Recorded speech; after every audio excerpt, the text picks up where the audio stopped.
Morning everybody, hope you're all doing well.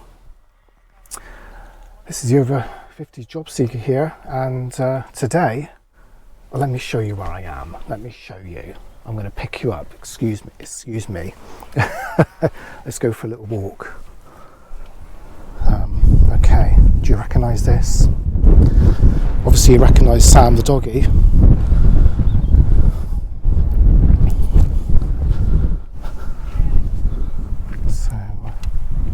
So it's a little bit breezy. So I'm just going to come behind the van. Look at that view, guys. It's so there's Plymouth Breakwater, and there's Fort Bovisand just in the distance there.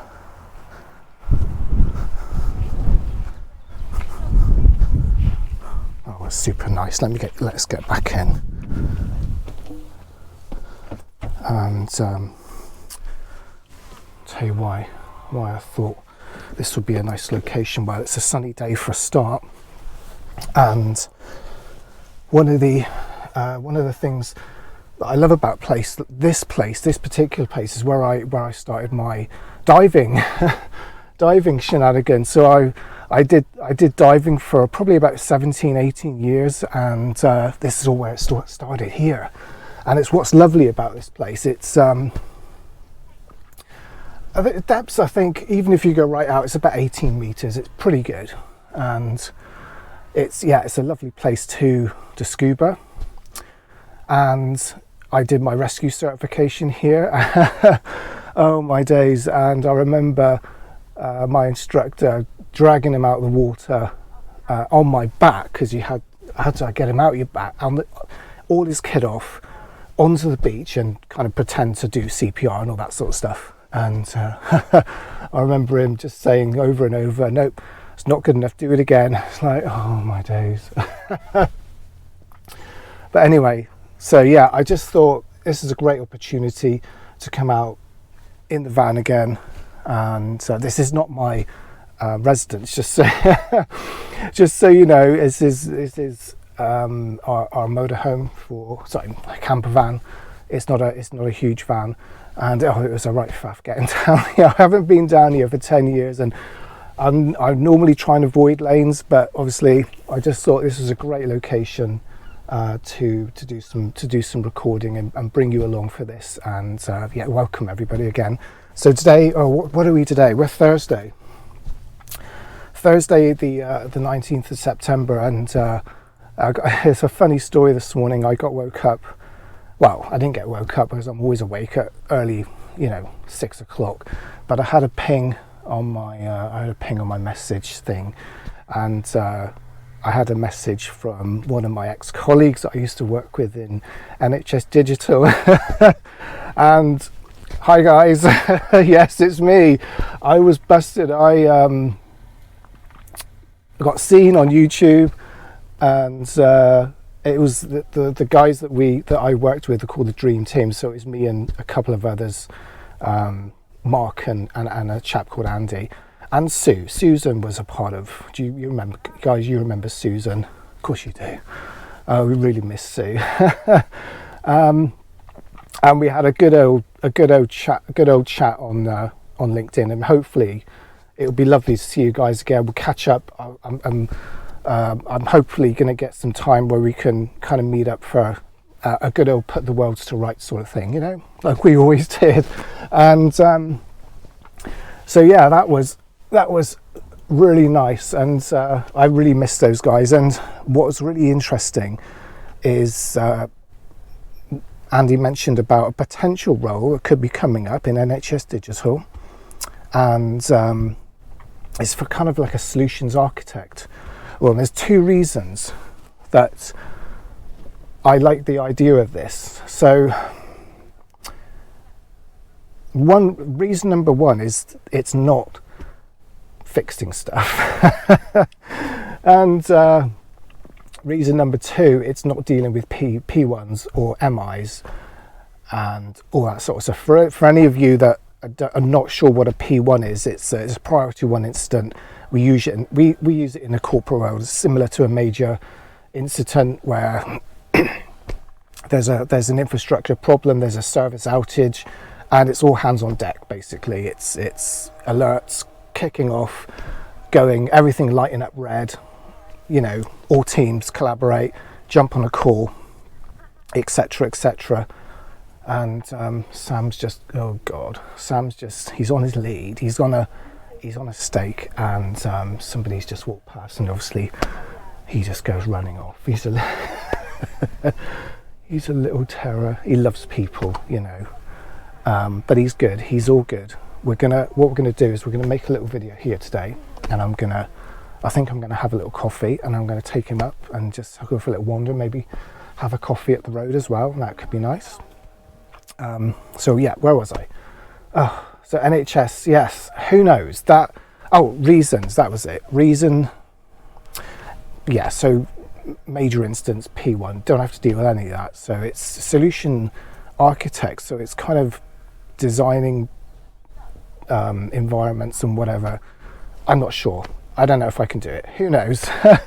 But the second reason, do you know what? And this is the main reason, is it's back with the guys, with the people that I hold dear, and yeah, I miss those guys, you know. Yeah, just say I'll be honest, and you know, having those connections again, being with those people, and we can all jump on a call in the morning maybe and talk about what we're doing, and collaborate and put the world to rights, and we can work from anywhere, and it would be an absolute hoot. So you know, I'm open to that, but let's see what happens.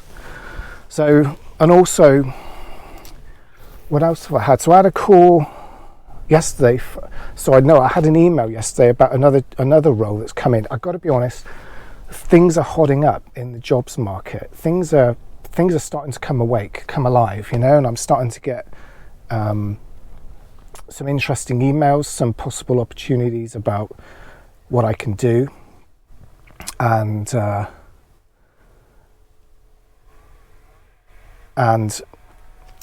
that's going really well. So I've got an appointment this afternoon to talk to a talent acquisition specialist about this particular role, and we're gonna have a chat about that. That's at 2:30. So I don't have a watch. Why was I looking at my wrist? So it's 11. Yeah, we've got plenty of time. So I'm gonna chill out here for a bit and with you guys, and just, you know, and then head back. And yes, one thing's missing. I don't have a laptop. I don't have a laptop in my van. I would love a Mac. Macs are expensive. I had a Mac with my last job at Ticketmaster, and it was brilliant.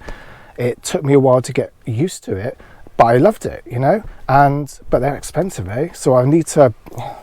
But it would be handy, really, here now, so I could hopefully connect to my phone. Oh, there's no signal. My bad. I don't know, but I could go somewhere else, grab a signal, and upload, and just work, and just, you know, and that could be really good. So that's kind of for today, and I've been really enjoying the comments, and that's been super helpful. And I've got this cough, as you know. Well, it's not a cough. It's a lingering after effect from having pneumonia, and the guys in NHS will know about that, because it was really bad. Excuse me. So I've got my little inhaler, and this I borrowed this, and do you know what, this is really super helpful. And this is just kind of like a preventer. I've got another one as well, which I only use once a day. But I'm going to register with the doctor and see if they can help with anything.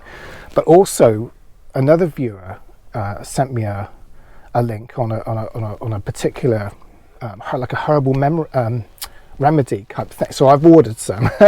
So thank you so much for that person that recommended this this tonic, I suppose. You kind of put it under your. I'm going to go with the drops, and it helps the lungs, it helps breathing, it helps immune system, it helps clear the throat. Well, I'm going to give that a go, and why not? You know. So what else? What else have I got to share with you guys? Oh yeah, the interview tomorrow. So I'm going to be looking forward to that. And whenever I kind of have interviews, I tend to, I know a lot of people are really nervous of interviews. I get it, you know. But how I deal with it is I just say it's a meeting between old friends, and it instantly puts me in a different mindset, you know. You just sort of, and I said, you know, again, apologies. And it puts you in a different mindset, and it kind of relaxes me, and it just kind of flows a bit easier. So if any of you are kind of struggling, that's how I deal with it, and it may help you, it may not, you know. So thank you so much again for all your comments. I've had such an experience with your comments. They've been enlightening, they've been heartwarming, they've been inspiring, educational, and the tips and the advice that I've been getting, it just kind of, you know, I'm not alone in this, you know, and you're not alone, and we're all in this together, and it's a fabulous place to be with you guys, and I thank you so much. So I think that's about it for this video. We're 11 minutes. That's not too bad. It's not too bad. So I can't think of the microphone. Of course, the microphone. So I bought it's a Rode. Is that how you? It's RODE. Rode. I'm presuming it comes in a little bag, and it's the cable is so thin, but this is supposed to be. And look at how tiny this little mic is. And I tested it back last night when we got back from the paint and bike night. That was nice. By the way, we couldn't stay long at the paint and bike night because the moon was a super moon, and the tides were hectic, and the sea was coming really, starting to kind of get quite close. So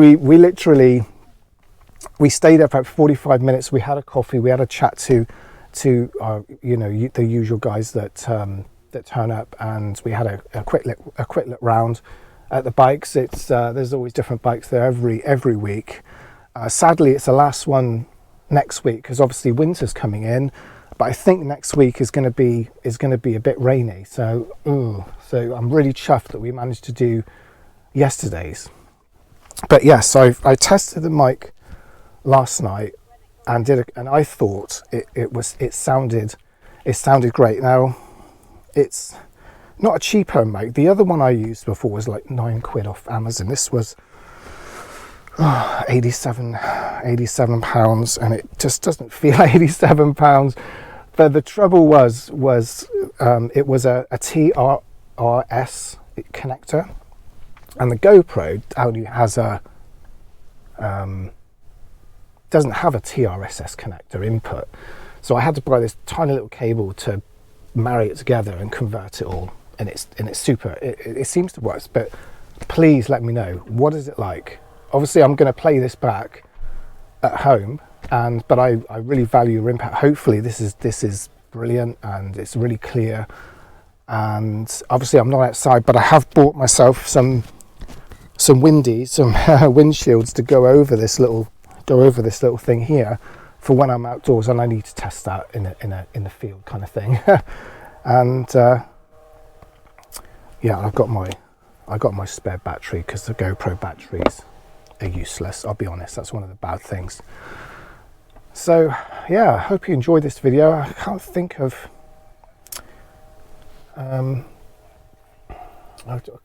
anything else at the moment, but I'll get off the video and it will just pop into my head as usual.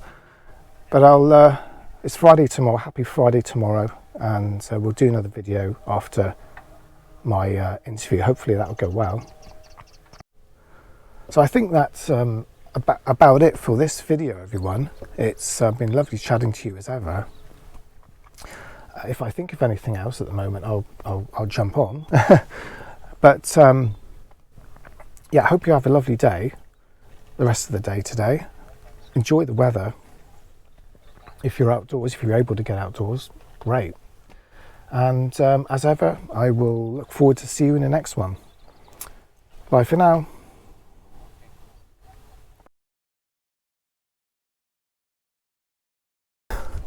So I knew I said that as soon as I put the camera down, I'll think of something else. And well, I just thought while I was here, you know what, I thought I'd take a little trip down the steps to the beach, and I thought, well, I can't leave you there. So come with us. So these are the steps. Here we go, look at so this is where it all started for me, and these steps are, to be honest, I've only walked over from the van. I'm already hyperventilating.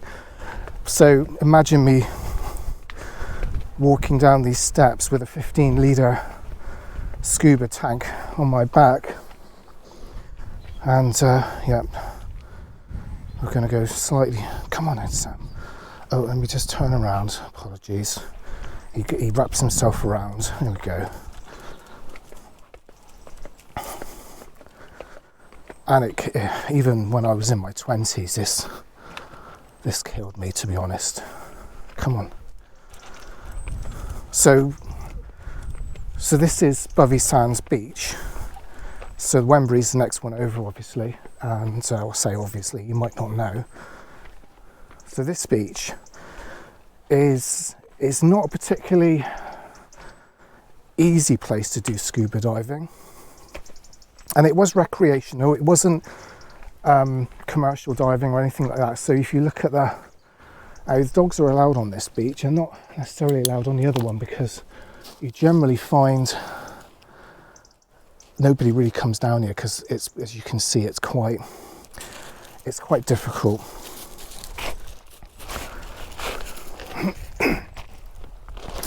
And obviously the entry and exit from this is it's pretty sketchy at best. But yeah, I used to really enjoy coming down here. Look at that.